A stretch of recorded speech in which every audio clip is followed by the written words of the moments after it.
श्री राम जय राम। श्री राम जय जय राम। बोले भक्त भगवान की जय। भगवान की कृपा से भगवान की चर्चा करने का परम सौभाग्य प्राप्त हो रहा है और ये जीवन की सबसे बड़ी उपलब्धि है। पूज्य चरण गोस्वामी जी भी जब श्री राम कथा का शुभारंभ कर रहे हैं तो पहले उन्होंने सभी को प्रणाम किया और सबसे शुभ आशीर्वाद लिया। इसके बाद कितना सुंदर सूत्र यहाँ दिया है, आप सबको बड़ा ही आनंद आएगा। इसमें गोस्वामी जी कहते हैं कि मति अनुहारी सुवारी गुण गण गनि मन अनवारी सुमिरी भवानी शंकरहि कहे कवि कथा सुहाई। मति अनुहारी सुबारी गुण गण गनि मन अनवाई। आहा, कितना अद्भुत सूत्र है कि इस श्री राम कथा रूपी सुंदर जल में हम अपने मन को स्नान करा करके, और जो हमारा मन स्नान कर ले, इसका अर्थ ये हुआ कि हमारा मन परिष्कृत हो गया, पवित्र हो गया। और जब हमारा मन पवित्र हो गया तो मन के पवित्र होने का सबसे बड़ा लाभ ये हुआ कि मन ही तो हमारे बंधन और मोक्ष का कारण है। सभी महापुरुष, सभी ग्रंथ यही तो कहते हैं कि मन यो मनुष्याणाम कारणम बंध मोक्षयो। मन ही मनुष्यों के बंधन और मोक्ष का कारण है। और जब राम जी के सुयस रूपी सुंदर जल में देखिए ना, बरसहि राम सुजस बर बारी, जो राम जी के सुयस रूपी जल की स्थिति है वही तो सबसे सुंदर जल है। अब इसका एक भाव बड़ा प्यारा शायद आपकी समझ में जरूर आएगा कि जब हम राम जी के सुयस की चर्चा करते हैं तो ये जो जल है, ये जल जो सुजस बर बारी बरसहि, इसका अर्थ ये हुआ कि जब हम प्रभु के सुयस को हृदयंगम करते हैं तो हमारे नेत्रों से जो प्रभु के प्रेम में जल की वृष्टि होती है, जो अश्रुपात होता है, वही तो सुंदर जल बरस रहा है। राम जी भी तो अपने श्री मुख से यही कहे कि मम गुण गावत पुलक शरीरा गद गद गिरा नयन बहे नीरा। हमारे नेत्रों से जो अश्रु बहता है यही वो श्रेष्ठ जल है, यही वो श्रेष्ठ जल है। जब अश्रुपात भगवती चिंतन के माध्यम से होगा तो स्वाभाविक है कि उसमें हमारा मन स्नान करके पूरी तरह से पवित्र हो जाएगा। और जब हमारा मन पवित्र हुआ तो उसकी पवित्रता का सबसे उत्कृष्ट उदाहरण यही है, ये प्रत्यक्ष प्रमाण है कि जब हमारा मन विशुद्ध हो जाता है तब स्मरण में कौन आता है? तब स्मरण में आते हैं सुमिरि भवानी शंकर। तब भवानी अर्थात श्रद्धा और शंकर ही अर्थात विश्वास, तब हमारे स्मरण में श्रद्धा और विश्वास आ जाता है। और इसका सीधा सा अर्थ ये कि श्रद्धा और विश्वास तो उन्हीं के जीवन में प्रधान होता है, उन्हीं के जीवन में आता है जिनका मन परिष्कृत होता है। दूषित मन वाले लोगों के पास न तो श्रद्धा होती है और न विश्वास होता है। और जब तक श्रद्धा और विश्वास का ही अभाव जीवन में रहता है, तब तक अपने ही अंतःकरण में रहने वाले ईश्वर का जो सिद्ध लोग हैं, ध्यान देना, वो भी दर्शन नहीं कर पाते। क्यों? क्योंकि मंगलाचरण में कितना सुंदर सूत्र गोस्वामी जी दे रहे हैं, उसी की पुष्टि यहाँ है। सुमिर भवानी शंकरे, और मंगलाचरण में उन्होंने कहा कि भवानी शंकरौ वंदे श्रद्धा विश्वास रूपिणो प्रियाभ्याम विना न पश्यन्ति सिद्धा। अब सूत्र जरा देखिए कि अगर हमारे जीवन में श्रद्धा और विश्वास नहीं है तो बिना श्रद्धा और विश्वास के अपने ही अंतःकरण में रहने वाले ईश्वर तत्व का दर्शन सिद्ध लोग भी नहीं कर पाते। अब दुनिया में तीन तरह के लोग होते हैं।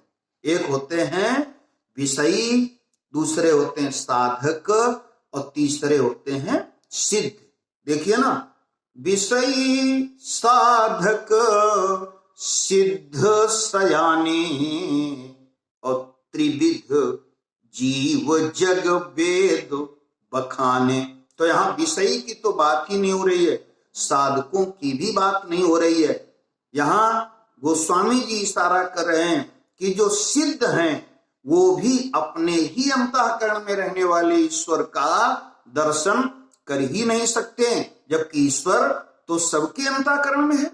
भगवान श्री कृष्ण जी स्पष्ट रूप से कहते हैं कि ईश्वर सर्वभूतानां हृदय से अर्जुन तिष्ठति भ्रामयन् सर्वभूतानि यंत्रारूढ़ानि माया। लेकिन उस अपने अंतर में रहने वाले परमात्म तत्व का दर्शन बिना श्रद्धा और विश्वास के कभी हो ही नहीं सकता है। और ये तभी संभव है जब हम श्री राम जी के सुयश रूपी जल में अपने मन को स्नान करा के परिष्कृत करें। और जब वो मन पवित्र होगा तो सुमिरि भवानी शंकर ही, तब हमारे जीवन में श्रद्धा और विश्वास आ जाएगा। और अगर श्रद्धा आ गई तो हमारे जीवन में धर्म होने लगेगा, और अगर विश्वास आ गया तो हमारे जीवन में भक्ति होने लगेगी। क्यों? क्योंकि धर्म का जो आधार है वो श्रद्धा है। आप देखिए ना, श्रद्धा बिना धर्म नहीं होई, और बिनु महि गंध की पावई कोई। इसका सीधा सा अर्थ हुआ, ये स्पष्ट हो गया कि धर्म तभी हो सकता है जब हमारे जीवन में श्रद्धा होती है। और भक्ति बिनु विश्वास भगति नहीं, तेहि बिनु द्रवहि न राम। राम कृपा बिनु सपनेहु जीव न लहे विश्राम। बिना विश्वास के भक्ति नहीं होती है। आप विचार कीजिए, अगर भक्ति नहीं होगी तो राम जी द्रवित नहीं होंगे। क्योंकि राम जी द्रवित कैसे होते हैं? राम जी को द्रवित करने का सबसे सरल उपाय राम जी ने ही बता दिया। राम जी ने कहा कि जाते बेगी द्रवम में भाई, असोमम भगति भगत सुखदाई। जिसके माध्यम से हम बहुत जल्दी द्रवित हो जाते हैं वो हमारी भक्ति है, और वो ऐसी भक्ति है जो भक्तों को सुख देने वाली है। तो यहाँ जब विश्वास हो गया हमारे जीवन में श्रद्धा आ गई, तभी तो बात बनेगी। आप सब अच्छी तरह से जानते हैं कि किसी भी कार्य में किसी भी व्यक्ति को तभी सफलता मिलती है जब उसको विश्वास होता है। अगर उसको विश्वास नहीं है तो किसी भी मानक में, किसी भी क्षेत्र में वो सफल हो ही नहीं सकता है। देखिए ना, कौन्यो सिद्धि कि बिनु विश्वासा, बिना विश्वास के आज तक दुनिया में कोई भी व्यक्ति सफल ही नहीं हुआ। इसलिए हमारे जीवन में विश्वास की बहुत बड़ी जरूरत है। हमारे सरकार, राघवेंद्र सरकार माता सबरी को जब नवधा भक्ति सुनाने लगे तो उन्होंने पांचवी भक्ति में विश्वास को रखा। और अगर आप विचार करेंगे तो पांचवी भक्ति नवधा भक्ति के मध्य की भक्ति है। इसका मतलब है वो दोनों तरफ की भक्तियों का प्रतिनिधित्व करने वाली भक्ति है, क्योंकि चार भक्ति पहले है, चार भक्ति बाद में, और बीच में विश्वास की भक्ति है। और सरकार ने अपने श्रीमुख से कहा कि माता मंत्र जाप मम दृढ़ विश्वासा, और पंचम भजन सुवेद प्रकाशा।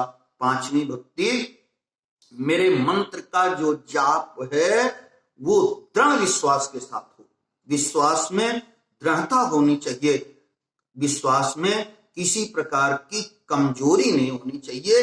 दृढ़ विश्वास का मतलब है कि हर परिस्थिति में हमारा विश्वास अपने प्रेमास्पद पर, अपने परमात्मा पर, अपने प्रभु पर बना रहे। चाहे जैसी विषम से विषम परिस्थितियां आए, लेकिन हमारे विश्वास में किसी प्रकार की कमी नहीं होनी चाहिए, तभी तो बात बनेगी।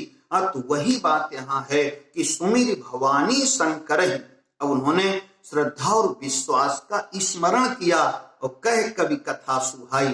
फिर उन्होंने ये सुंदर कथा कहने का वो किया। कितना सुंदर सूत्र है। अगर आप थोड़ा सा और यहाँ वैचारिक दृष्टिकोण से देखेंगे तो इसी मंत्र में, क्योंकि गोस्वामी जी के द्वारा रचा हुआ कोई भी दोहा, सोठा, छंद, चौपाई, कोई भी, ये सब मंत्र ही हैं। तो इस मंत्र में आप देखेंगे कि पूरा पूरा अंतःकरण चतुष्टय ही समाहित है, क्योंकि हमारे अंतःकरण चतुष्टय में मन, बुद्धि, चित्त और अहंकार हैं। और इन चारों का पूरी तरह से परिष्कृतीकरण अगर कहीं देखने को मिलेगा तो आपको इसी मंत्र में देखने को मिलेगा। क्योंकि मति अनुहारी, मति का मतलब हो गया बुद्धि, और मति अनुहारी सुबारी गुण गण गनि मन अनहवाही, यानी मन भी हो गया। अब सुमिरी भवानी शंकर ही। अब आप देखिए, जब जो है भवानी शंकर, ये श्रद्धा और विश्वास हमारे अंतर में आ गए, तो इसका मतलब है कि हमारा जो चित्त है वो पूरी तरह से परिष्कृत हो गया। ठीक है, हमारा चित्त परिष्कृत हो गया, और जब हमारा चित्त परिष्कृत हो गया, हमारा मन ठीक हो गया, हमारी बुद्धि ठीक हो गई, तो हमारे जीवन में किंचित मात्र भी अहंकार हो ही नहीं सकता है। अहंकार तो उनके जीवन में होता है जिनका मन ठीक नहीं होता है, जिनकी बुद्धि ठीक नहीं होती है, जिनके चित्त की स्थिति विकृत होती है, उनका अहंकार बड़ा होता है। लेकिन जिसके जीवन में इनका पूरी तरह से सुधार हो जाता है, उनका अहंकार तो कभी किसी मानक में कभी कुछ बिगाड़ ही नहीं सकता है। और अगर आप और थोड़ा सा वैचारिक दृष्टिकोण से देखेंगे तो इसी मंत्र में जो बुद्धि के देवता हैं ब्रह्मा जी, वो भी हैं, और मन के जो स्वामी हैं चंद्रमा। क्यों? क्योंकि राम कथा शशि किरण समाना, राम की जो कथा है वो चंद्रमा की किरण की तरह है। तो जब तक चंद्रमा नहीं होगा तब तक उसकी किरण की परिकल्पना करना भी तो व्यर्थ ही है। तो मन चंद्रमा की स्थिति का यहाँ पर वो कर रहा है। और आप देखिए कि चित्त के स्वामी तो हमारे नारायण हैं ही, और अहंकार के स्वामी साक्षात शिव जी जहां विराजमान हो, जो समष्टि अहंकार के स्वामी हैं, तो उनके रहते हुए हम जीवों के ऊपर तो कभी भी अहंकार का आक्रमण हो ही नहीं सकता है। हाँ, तो यहाँ मन बुद्धि चित्त अहंकार और इनके स्वामी ये सब उपस्थिति हैं और इनकी सबकी उपस्थिति ही हमें एक नया मार्गदर्शन करके श्री राम कथा की ओर प्रेरित कर रही है, क्योंकि सुंदर कथा तभी हो सकती है जो हमारा अंतःकरण पूरी तरह से परिष्कृत होगा। तो इस मंत्र के माध्यम से पूज्य चरण गोस्वामी जी अपने अंतःकरण की पवित्रता की स्थिति को स्पष्ट करके फिर आगे राम कथा की धारा बढ़ाने का प्रयास कर रहे हैं। बोलिए भक्त भगवान की जय।